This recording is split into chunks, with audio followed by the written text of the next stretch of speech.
Good evening, I'm Bo Williams, and welcome to the 7. Let's get a look at the big 7 stories right now. And topping the list for us, parts of the state survey the aftermath of severe weather. While closer to home, we're watching rounds of storms on the horizon.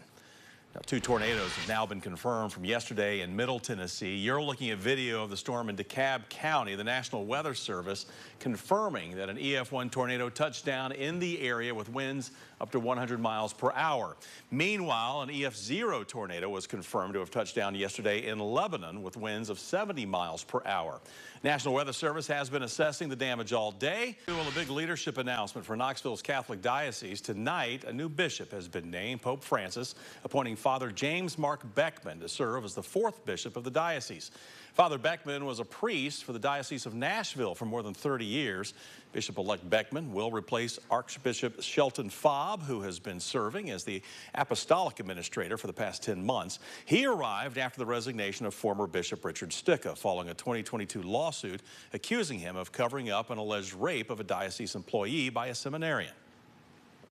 I think the most important thing is creating an environment of trust where people feel it's okay to speak their mind and to listen and to make sure that people are respected and valued for who they are.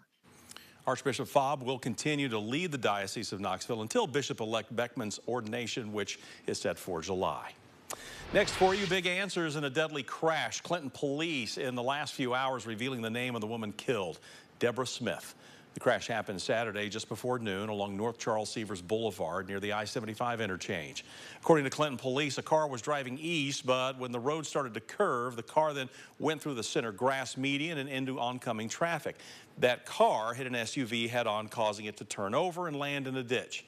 Police say Smith was driving the SUV. She was pronounced dead at the hospital.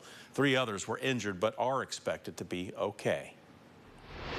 Big mystery tonight. Who took a church's historic bell? The bell that once hung from the sign at Mountain View United Methodist Church in South Knox County was removed and stolen overnight between April 30th and May 1st.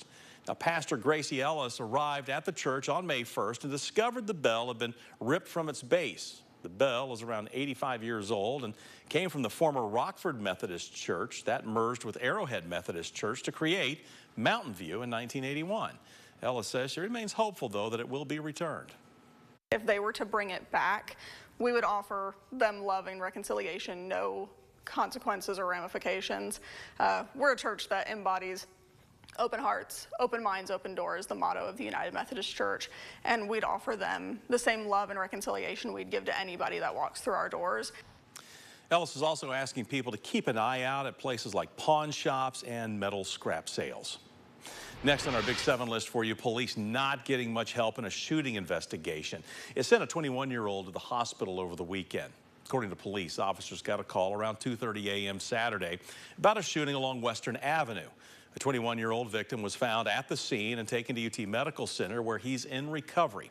According to KPD, the victim told officers he had crashed into another car and then left the scene. He apparently said the other involved vehicle followed him and someone fired at him. KPD tells us the victim could not provide any more information to help identify the involved vehicle or shooting suspect. That investigation is still ongoing. Covering education in our Big 7 at 7 list for you, Governor Bill Lee says he anticipates signing the recently passed 4th grade retention bill into law. Now, some students can progress to the 4th grade if they choose to receive tutoring, and they are required to show adequate growth on their 4th grade TCAPs. As we've reported, the Tennessee General Assembly voted to ease the law and allow students who don't meet the required scores to move on to the 5th grade under certain stipulations. And we're trying to ensure success for children. So we looked at a 3rd grade law as well. We now will provide a 4th grade law that actually provides for pathways for success forward. It allows for multiple avenues for kids to be successful. That's the goal here. That's what the General Assembly has worked hard to do in our office as well. TCAPs just recently wrapped up, so schools can expect to receive their TCAP scores later this month. Well, Pigeon Forge celebrating a big road project. The Jake Thomas Connector is open and the construction finished. This connects between Jake Thomas Boulevard and Veterans Boulevard and directly to one of Tennessee's most ticketed attraction. We're talking about Dollywood. It's a 2-mile, 5-lane road to directly let drivers get to shopping center and entertainment on the parkway. It's not only open for vehicles, we should note it's also open for people who want to walk that route. The concrete sidewalks, we understand, are 5 feet wide on both sides. There are 2 intersections on the connector, one at Teaster Lane and one at State Route 449, and both have traffic signals. Roads are something we're in dire need of. There's a lot of people who visit here in this small area, so it's good to have a way to get people in and around your city. But also it's a spur, it's an economic driver. I mean, you can see the hotels that are under construction on this route already. We've got the Ripken Experience Baseball Park, the Lacan Center.